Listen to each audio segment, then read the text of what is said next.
के विभिन्न घटक हैं जिसमें संविधान के प्रावधानों को लिखा गया है। इन्हें मुख्य रूप से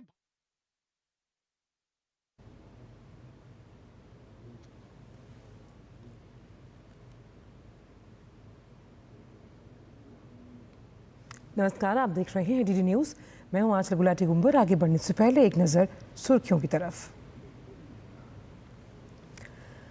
पूर्व प्रधानमंत्री डॉक्टर मनमोहन सिंह का अंतिम संस्कार आज पूरे राजकीय सम्मान के साथ दी जाएगी अंतिम विदाई।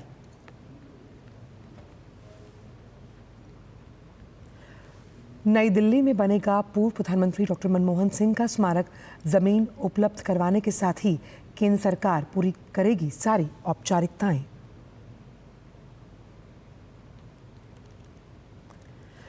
तमिलनाडु में रेप पीड़िता के लिए न्याय की गुहार लेकर घर से निकले लोग। भाजपा अध्यक्ष अन्नामलाई की तरह खुद को कोड़े मारकर विरोध प्रदर्शन कर रही है जनता।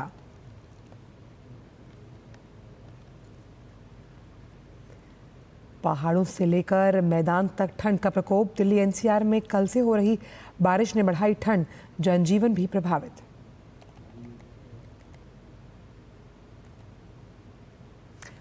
और 7 साल बाद वापसी के लिए तैयार हॉकी इंडिया लीग का आज से आगाज।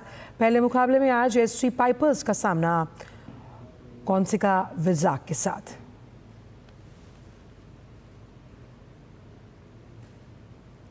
देश के पूर्व प्रधानमंत्री मनमोहन सिंह का आज राजकीय सम्मान के साथ दिल्ली के निगम बोध घाट पर अंतिम संस्कार किया जाएगा। डॉक्टर सिंह का पार्थिव शरीर आज कांग्रेस मुख्यालय में रखा जाएगा, जहां पार्टी कार्यकर्ता और आम जनता उनके दर्शन कर पाएंगे। इसके बाद उनकी अंतिम यात्रा शुरू होगी। इससे पहले शुक्रवार को उनके आवास पर प्रधानमंत्री मोदी, राष्ट्रपति मुर्मू समेत देश के तमाम नेताओं ने श्रद्धांजलि अर्पित की। वहीं पूर्व प्रधानमंत्री डॉक्टर मनमोहन सिंह के निधन से देश भर में शोक की लहर है। देश के पूर्व प्रधानमंत्री मनमोहन सिंह ने 92 साल की आयु में दिल्ली स्थित एम्स अस्पताल में अंतिम सांस ली। वो लंबे समय से स्वास्थ्य संबंधी समस्याओं से जूझ रहे थे। वहीं केंद्र सरकार ने पूर्व प्रधानमंत्री के निधन पर 7 दिन के राष्ट्रीय शोक की घोषणा की है।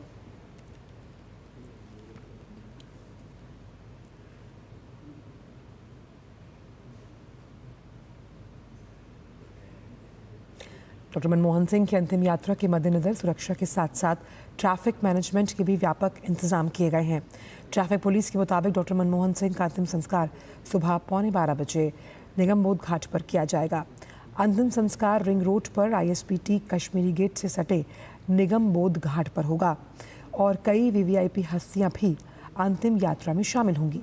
इसे देखते हुए कई प्रमुख जो रास्ते हैं उनसे ट्रैफिक को डाइवर्ट किया जाएगा। आज सुबह 7 बजे से दोपहर 3 बजे तक नई दिल्ली, सेंट्रल, नॉर्थ दिल्ली में कुछ जगहों पर लोगों को ट्रैफिक डाइवर्जन, कंजेशन और ट्रैफिक ब्लॉकेज का सामना करना पड़ सकता है।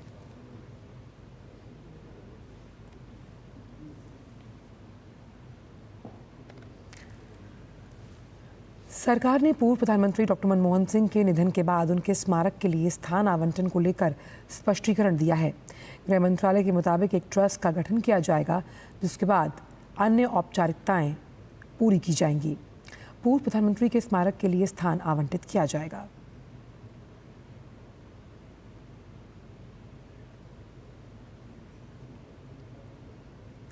डॉक्टर मनमोहन सिंह एक ऐसे प्रधानमंत्री जिनके विजन ने भारत को आर्थिक रूप से सशक्त बनाने में बड़ा योगदान दिया। असाधारण मेधा के साथ ही उनके मृदुभाषी व्यवहार के लिए भी हमेशा उन्हें याद किया जाएगा। भारत के वित्त मंत्री और प्रधानमंत्री के रूप में उनके द्वारा किए गए आर्थिक सुधारों, सामाजिक कार्यों ने देशवासियों के जीवन को सुगम बनाया। आइए डालते हैं नजर डॉक्टर मनमोहन सिंह के सफर पर। 1991 में भारत के नए युग की शुरुआत करने वाले आर्थिक सुधारों और उदारीकरण के वास्तुकार के रूप में इतिहास में अपना नाम दर्ज करा चुके डॉक्टर मनमोहन सिंह अपनी विनम्रता, कर्मठता और कार्य के प्रति प्रतिबद्धता के लिए हमेशा जाने जाएंगे। बतौर भारत के वित्त मंत्री और प्रधानमंत्री के रूप में उनके द्वारा किए गए आर्थिक सुधारों और सामाजिक कार्यों को हमेशा याद किया जाएगा। पूर्व प्रधानमंत्री डॉक्टर मनमोहन सिंह का जन्म 26 सितंबर 1932 को अविभाजित भारत के पंजाब प्रांत के गाह गांव में हुआ था।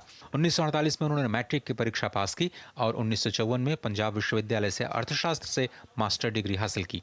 इसके बाद आगे की पढ़ाई के लिए वे इंग्लैंड चले गए और 1957 में कैम्ब्रिज विश्वविद्यालय से अर्थशास्त्र में प्रथम श्रेणी ऑनर्स के साथ ट्राई पास की डिग्री प्राप्त की। 1962 में उन्होंने ऑक्सफोर्ड विश्वविद्यालय से डीफिल की डिग्री हासिल की। डॉक्टर मनमोहन सिंह ने अपने करियर की शुरुआत पंजाब विश्वविद्यालय चंडीगढ़ में लेक्चरर के रूप में शुरू किया और आगे चलकर अर्थशास्त्र के प्रोफेसर बने। 1969 में Manmohan Singh Delhi school of economics में अंतर्राष्ट्रीय व्यापार के प्रोफेसर भी बने। इस बीच कुछ वक्त के लिए उन्होंने UNCTAD सचिवालय के लिए भी काम किया। भारत के वित्त मंत्री और प्रधानमंत्री बनने से पहले डॉक्टर मनमोहन सिंह ने RBI गवर्नर, योजना आयोग के उपाध्यक्ष समेत वित्त मंत्रालय के अधीन कई पदों पर काम किया। 1971 में मनमोहन सिंह विदेश व्यापार मंत्रालय में आर्थिक सलाहकार बने। वहीं 1972 से 76 तक वे वित्त मंत्रालय के मुख्य आर्थिक सलाहकार रहे। अप्रैल 1980 से सितंबर 1982 तक वे योजना आयोग के सदस्य सचिव और सितंबर 1982 से जनवरी 1985 तक भारतीय रिजर्व बैंक के गवर्नर रहे। 15 जनवरी 1985 से 31 अगस्त 1987 तक वे योजना आयोग के उपाध्यक्ष भी रहे। 1991 में मनमोहन सिंह भारत के वित्त मंत्री बने और उन्होंने 1996 तक इस पद पर कार्य किया। वित्त मंत्री के रूप में उनके द्वारा अर्थव्यवस्था में आर्थिक सुधारों के लिए किए गए काम को पूरी दुनिया ने सराहा। वित्त मंत्री के रूप में उन्होंने अर्थव्यवस्था को नियंत्रण से मुक्त किया, लाइसेंस राज को समाप्त किया, साथ ही टैक्स, विदेशी निवेश और व्यापार में व्यापक बदलाव किए।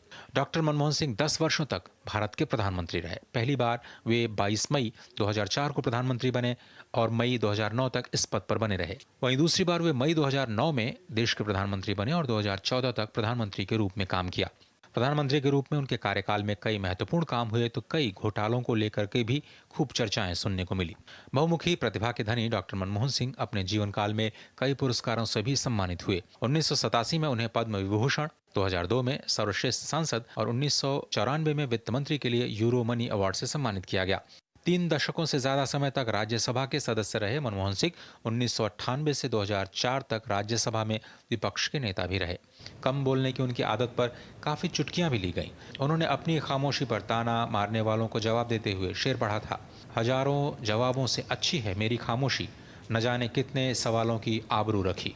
और हजारों सवालों के जवाब को खुद में जब्त किए विद्वान राजनेता ने राजनीतिक और सार्वजनिक मंच से विदा लिया और अपने पीछे एक लंबी विरासत छोड़ गए। Bureau report, DD news. Jammu Kashmir के उपराज्यपाल मनोज सिन्हा ने दिल्ली में हमारी ज़रूरतें और चाहते विषय पर आयोजित एक कार्यक्रम में भाग लिया। इस कार्यक्रम में परमार्थ निकेतन आश्रम के स्वामी चिदानंद सरस्वती भी मौजूद रहे। कार्यक्रम के दौरान दोनों ने पूर्व प्रधानमंत्री डॉक्टर मनमोहन सिंह के निधन पर गहरा शोक जताया और उनके योगदान को भी याद किया।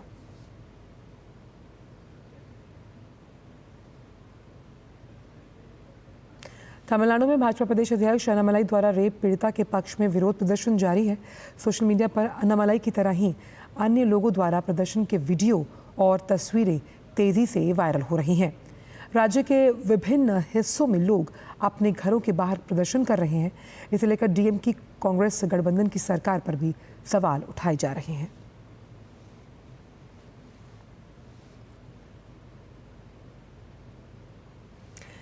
दिल्ली में बारिश के बाद सड़कों की बदहाली एक बार फिर सामने आ रही है। राज्यसभा सांसद स्वाति मालीवाल ने विकासपुरी का एक वीडियो ट्वीट कर सड़कों की बदहाली को लेकर दिल्ली सरकार पर सवाल उठाए।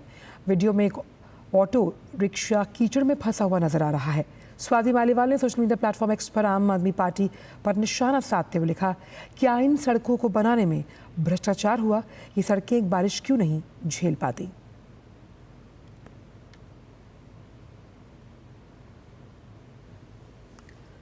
और अब बात महाकुंभ से जुड़ी हुई। भारत में हर 12 साल में एक बार महाकुंभ का आयोजन किया जाता है। महाकुंभ में देश दुनिया से करोड़ों श्रद्धालु आस्था की डुबकी लगाने के लिए प्रयागराज पहुंचते हैं। यूपी सरकार द्वारा जोर शोर से तैयारियां चल रही हैं, तो भारतीय रेलवे की ओर से श्रद्धालुओं के लिए कमर कस ली गई। रेलवे द्वारा प्रत्येक जोन से महाकुंभ स्पेशल ट्रेन का संचालन किया जाएगा। देखिए रिपोर्ट। संगम की धरती पर विश्व का सबसे बड़ा आध्यात्मिक और धार्मिक मेला महाकुंभ। महाकुंभ को दिव्य और भव्य बनाने को लेकर युद्ध स्तर पर चल रही हैं तैयारियां। मेले में 13 अखाड़ों से जुड़े साधु संतों का मेला क्षेत्र में आने का सिलसिला शुरू। अग्नि अखाड़े की पेशवाई का भव्य आगाज, साधुओं ने किया मेला क्षेत्र में प्रवेश। महाकुंभ के लिए रेलवे की बड़ी तैयारी। रेलवे द्वारा प्रत्येक जोन से महाकुंभ स्पेशल ट्रेन का किया जाएगा संचालन। महाकुंभ नगर में श्री शंभू पंच अग्नि अखाड़ा की पेशवाई शोभा यात्रा धूमधाम से निकाली गई।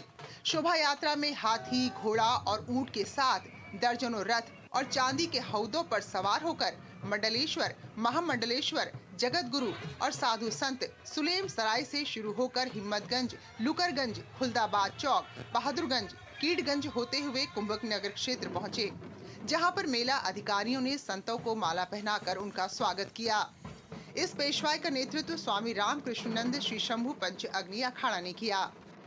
दूर दराज से, देश विदेश से समस्त महामंडलेश्वर, आचार्य महामंडलेश्वर, सचिव, महामंत्री, समस्त पदाधिकारियों के साथ माँ गंगा, माँ जमुना, माँ सरस्वती त्रिवेणी के पावन क्षेत्र में आज भगवती को विराजमान करके नेक्स्ट ब्रह्मचारी अपनी अपनी आराधना में सम्मिलित हो। क्योंकि अग्नि अखाड़ा ब्रह्मचारियों का स्थान है और अग्नि अखाड़े के महंतों को पूजा पद्धति का पूरा ज्ञान होता है और उस पद्धति से वो पूजा वेदों के मंत्रों द्वारा पूरी तरह से अपने आकाश का करते हैं। बता दें कि पेशवाई में अखाड़े के नागा संत आकर्षण का केंद्र बने रहे। पेशवाई के साथ भारी संख्या में पुलिस के घुड़सवार जवान रैपिड एक्शन फोर्स के साथ मौजूद रहे। पूरे रास्ते पेशवाई का दर्शन करने के लिए भक्तजन सड़क के दोनों तरफ हाथ जोड़कर साधु संतों पर पुष्प की वर्षा कर उनका स्वागत कर रहे थे। सोमेश्वरानंद गिरी महाराज ने बताया कि पेशवाई सदियों से निकालने की परंपरा है। हम लोग अनंत माधव मंदिर चौफटका से आज हमारी पेशवाई का प्रारंभ हुआ और अपने वेद माता गायत्री जो हमारी अग्नि अखाड़े की इष्ट देवी है उनको लेकर हम आज छावनी में कुंभ मेला शिविर जो हमारा है सेक्टर 20 में वहाँ प्रवेश कराएंगे और हमारी वेद माता गायत्री आज वहाँ स्थापित हो जाएगी। आज से हमारे सारे पूजा पाठ यज्ञ हवन कार्यक्रम आरंभ हो जाएंगे। प्रयागराज महाकुंभ के आयोजन की तैयारियों को लगातार गति दी जा रही है। इस आयोजन को लेकर प्रदेश की योगी आदित्यनाथ सरकार से लेकर केंद्र की मोदी सरकार जुटी हुई है। महाकुंभ में श्रद्धालुओं को लाने और सुरक्षित घरों तक पहुंचाने की योजना बनाई गई है।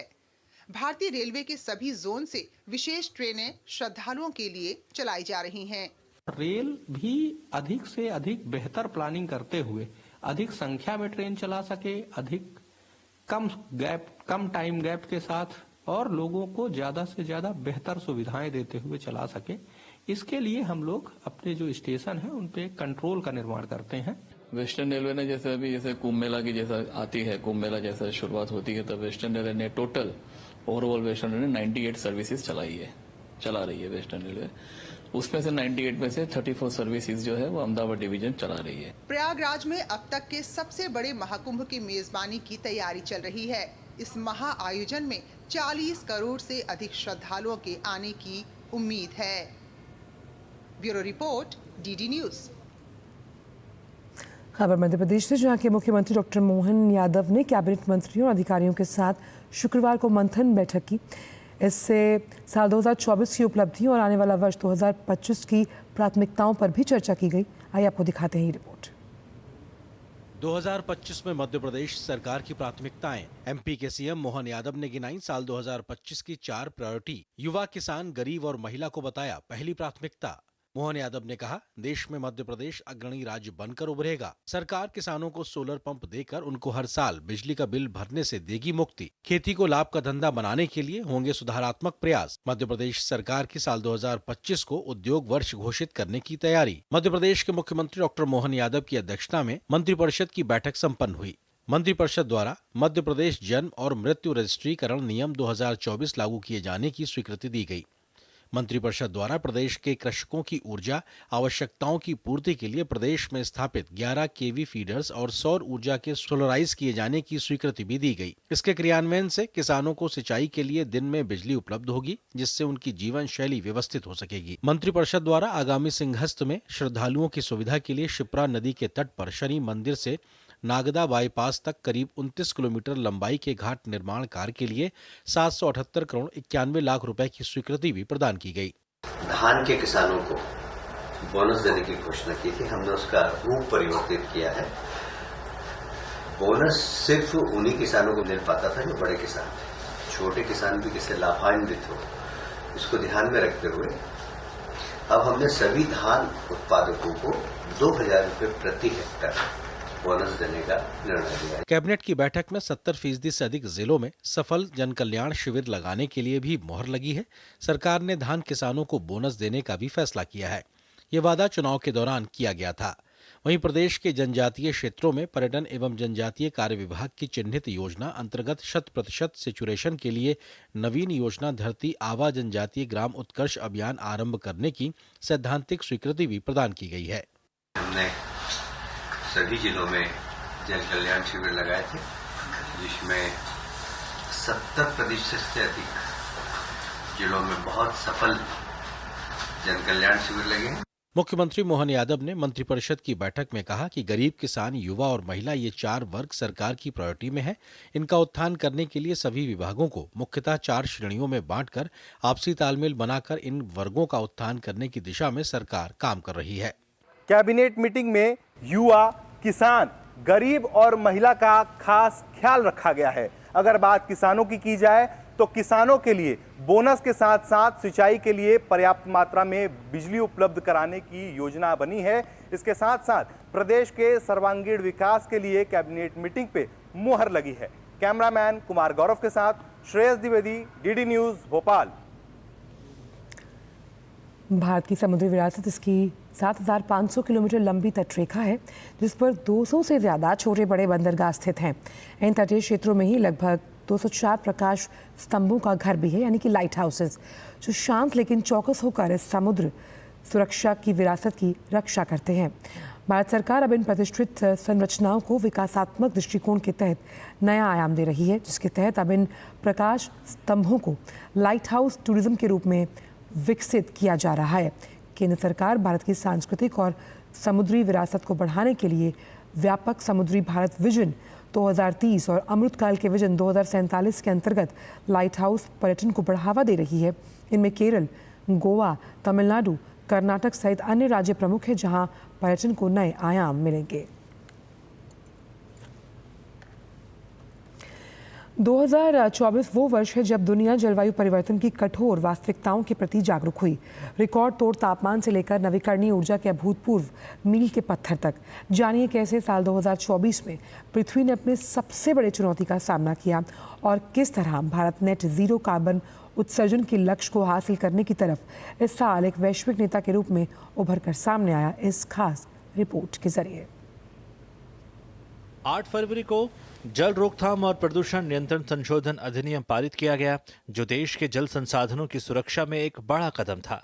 इसके ठीक एक दिन बाद वैश्विक जैव विविधता रूपरेखा कोष की पहली बैठक हुई, जिसने हमारे ग्रह की जैव विविधता की सुरक्षा के लिए वैश्विक प्रतिबद्धता को चिन्हित किया। 29 फरवरी 2024 को भारत सरकार ने भारत में अपने मुख्यालय के साथ अंतर्राष्ट्रीय बिग कैट अलायंस या IBCA की स्थापना की घोषणा की। मार्च में दक्षिणी सूडान में पारा 113 डिग्री फ़ारेनहाइट तक बढ़ गया, जिससे रोजमर्रा की जिंदगी गंभीर स्वास्थ्य खतरे में बदल गई। 2.2 मिलियन बच्चों को उनके स्कूलों से दूर कर दिया गया। देश के जलवायु लक्ष्यों को पूरा करने के लिए केंद्रीय मंत्री प्रहलाद जोशी के नेतृत्व में नवीन एवं नवीकरणीय ऊर्जा मंत्रालय के नेतृत्व में हो रही प्रमुख पहलों का सकारात्मक प्रभाव दिखने लगा है, जिसकी साख विश्व निर्विवादित रूप से मानता है। भारत अब सौर ऊर्जा उत्पादन में वैश्विक नेता है, जो सौर मॉड्यूल के 60 गीगावाट क्षमता का उत्पादन करता है और 2023 तक इसके 100 गीगावाट ऊर्जा क्षमता तक पहुंचने की योजना है। कार्बन न्यूट्रल भविष्य की नींव रखने के लिए भारत सरकार ग्रीन हाइड्रोजन पर जोर दे रही है। 2024 में दुनिया ने मौसम का चरम महसूस किया। अमेज़न और पेंटानल तक जंगली आग ने अमेरिका को तबाह कर दिया, जबकि भारत में लोगों को विनाशकारी गर्मी में लू के थपेड़ों का सामना करना पड़ा। ग्लोबल वार्मिंग अब भविष्य का संकट नहीं बल्कि वर्तमान की चुनौती बन चुका है। 2024 में 37.4 बिलियन टन CO2 का वैश्विक उत्सर्जन हुआ। मार्च में पटना में भारत का पहला राष्ट्रीय डॉल्फिन अनुसंधान केंद्र खुला, जो लुप्त प्राय गंगा नदी की डॉल्फिन को संरक्षित करने पर केंद्रित था। इस बीच हिसार में भारत का पहला ग्रीन हाइड्रोजन प्लांट पर्यावरण के अनुकूल ऊर्जा उत्पादन में एक नया मानक स्थापित करने के लिए प्रतिबद्ध है। 5 जून को विश्व पर्यावरण दिवस पर प्रधानमंत्री मोदी ने दिल्ली में पीपल का पेड़ लगाया और पर्यावरण चेतना को बढ़ावा देने के लिए एक पेड़ मां के नाम अभियान की शुरुआत की। उसी दिन बिहार में 2 पक्षी अभ्यारण्यों को रामसर कन्वेंशन के तहत मान्यता मिली, जिससे भारत के रामसर स्थलों की संख्या 85 हो गई। कई शहरों में वृक्षारोपण अभियान को वैश्विक गति मिली, जिसमें जॉर्ज टाउन भी शामिल है, जहां नवंबर 2024 में गुयाना के राष्ट्रपति इरफान अली ने पौधारोपण किया। यह यात्रा अभी खत्म नहीं हुई है, लेकिन हर कदम के साथ भारत आने वाली पीढ़ियों के लिए एक अधिक टिकाऊ ग्रह की ओर अग्रसर है। दुनिया बदल रही है और साथ ही भारत की हरित अधिक टिकाऊ भविष्य के प्रति प्रतिबद्धता भी बदल रही है। 2024 के दौरान राष्ट्र ने पर्यावरण संरक्षण और नवीकरणीय ऊर्जा के क्षेत्र में अभूतपूर्व प्रगति की है। Chandrashekhar, DD news. सरल व्यक्तित्व के धनी और भारत के जाने माने कॉरपोरेट दिग्गज रतन नवल टाटा की आज 86वीं जयंती है। अपनी शालीनता और ईमानदारी के बूते पर रतन टाटा ने एक अलग ही छवि बनाई। देखिए उनके जीवन के छुए अनछुए पहलू को करीब से दिखाती हुई ये रिपोर्ट। रतन टाटा दुनिया के सबसे प्रभावशाली व्यक्तियों में से एक थे, फिर भी वो कभी अरबपतियों की किसी सूची में नजर नहीं आए। उनके पास 30 से ज्यादा कंपनियां थीं जो 6 महाद्वीपों के 100 से अधिक देशों में फैली थीं। इसके बावजूद उन्होंने बेहद सादगी भरा जीवन व्यतीत किया और इसी वर्ष 9 अक्टूबर को 86 वर्ष की आयु में मुंबई में एक अस्पताल में उनका निधन हो गया। रतन टाटा का जन्म 28 दिसंबर 1937 को मुंबई में हुआ। उन्होंने अपनी प्रारंभिक शिक्षा मुंबई में प्राप्त की और 1962 में कार्नेल विश्वविद्यालय न्यूयॉर्क से वास्तुकला में BS की डिग्री प्राप्त करने के बाद पारिवारिक कंपनी में शामिल हो गए। उन्होंने शुरुआत में टाटा समूह की ही एक कंपनी में काम किया और टाटा समूह के कई व्यवसायों में अनुभव प्राप्त किया। इसके बाद 1971 में उन्हें national radio and electronics company का प्रभारी निदेशक नियुक्त किया गया। 1991 में रतन टाटा ने टाटा समूह के अध्यक्ष पद का कार्यभार संभाला। उनके नेतृत्व में टाटा समूह ने नई ऊंचाइयों को छुआ। रतन टाटा के नेतृत्व में टाटा समूह ने दुनिया भर में अपने व्यवसाय का विस्तार किया। उनके मार्गदर्शन में टाटा मोटर्स ने लंदन की प्रतिष्ठित कार निर्माता कंपनी जगुआर और लैंड रोवर का अधिग्रहण करने में भी सफलता हासिल की और टेटलिटी और कोरस स्टील जैसी कंपनियों को भी उन्होंने टाटा समूह में शामिल किया। 2008 में लखटकिया कार नैनो का निर्माण रतन टाटा की सबसे बड़ी सफलताओं में से एक था। 4 पहिया वाहन को एक आम आदमी की पहुंच में लाने के लिए उन्होंने नैनो को बाजार में उतारा था। प्रसिद्ध उद्योगपति रतन टाटा को भारत के सबसे प्रतिष्ठित नागरिक सम्मानों से सम्मानित किया गया। उन्हें वर्ष 2000 में पद्म भूषण और 2008 में पद्म विभूषण से सम्मानित किया गया। रतन टाटा समाज सेवा के लिए सदैव तत्पर रहे। उन्होंने अपने 60% से ज्यादा शेयर टाटा ट्रस्ट को दान कर दिए। ये ट्रस्ट शिक्षा, स्वास्थ्य और सामाजिक सुधार के लिए काम करता है। उन्होंने हमेशा कहा कि धन कमाने का सही अर्थ समाज को कुछ वापस देना होता है। कोरोना के मुश्किल समय में रतन टाटा आशा की किरण बनकर आए और देश की सहायता के लिए 500 करोड़ रुपए की बड़ी राशि का योगदान दिया। रतन टाटा ने भारत में बढ़ते कैंसर रोगियों की संख्या और इसके महंगे इलाज को देखते हुए देश के कई प्रमुख शहरों में टाटा मेमोरियल कैंसर अस्पताल खोले। रतन टाटा को पशुओं से बहुत लगाव था। उन्होंने मुंबई में कुत्तों के लिए 5 मंजिला अस्पताल खोला, जिसमें 200 पालतू जानवरों का एक साथ इलाज किया जा सकता था। वे 1991 से 2012 तक टाटा कंपनी के चेयरमैन रहे, जिसके बाद उन्होंने टाटा ग्रुप की कंपनी को सफलता की बुलंदियों पर पहुंचाया। साल 1991 में जब रतन टाटा ने इसकी कमान संभाली थी, तब टाटा ग्रुप का सालाना कारोबार 4 अरब डॉलर था, जिसके बाद उन्होंने टाटा ग्रुप को 100 अरब डॉलर तक पहुंचाने के बाद ही चेयरमैनशिप छोड़ी। रतन टाटा का जीवन एक प्रेरणा है, जिसने ये सिद्ध किया कि नेतृत्व, ईमानदारी और समाज सेवा का सच्चा मापदंड क्या होता है। खबरें खेल जगत से 7 साल के बाद वापसी कर रही हॉकी इंडिया लीग की आज से शुरुआत होने जा रही है। पहला मुकाबला शनिवार को दिल्ली एसटी पाइपर्स और गुनासिका विजाक के बीच खेला जाना है। 8 टीमों की HIL के मुकाबले बिरसा मुंडा स्टेडियम में खेले जाने हैं और फाइनल 1 फरवरी को होगा। पहले चरण में 18 जनवरी तक टीमें एक दूसरे के सामने भिड़ेंगी और उसके बाद दूसरा चरण 19 जनवरी से खेला जाएगा। इसमें टीमों को 2 पूल में बांटा जाएगा।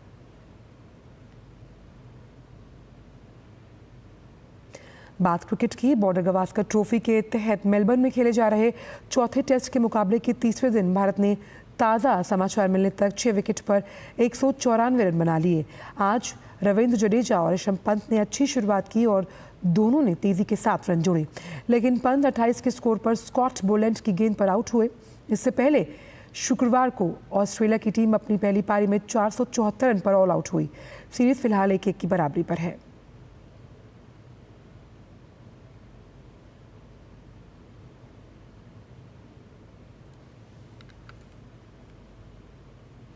फिलहाल समाचारों में इतना ही। दीजिए इजाजत। नमस्कार।